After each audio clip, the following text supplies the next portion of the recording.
Dunyoni masonlar boshqaradi deyishadi. Xo'sh, aslida masonlar mavjudmi? Bundan ro'parasi 7 yil avval bir sayyoh Prinston shahrida g'ayritabiiy g'orga duch keladi. Eng qizig'i shundaki, g'orning kirish qismida masonlar belgisi yopishtirilgan edi.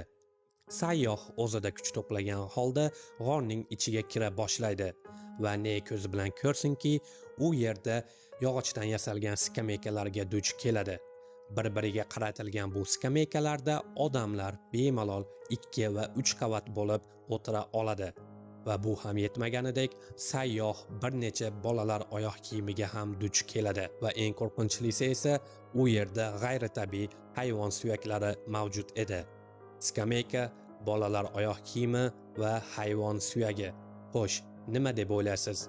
U yerda nima bo'lib o'tgan? Fikringizni kommentariyada yozib qoldiring. Aytgancha obuna bo'lishni ham unutmang.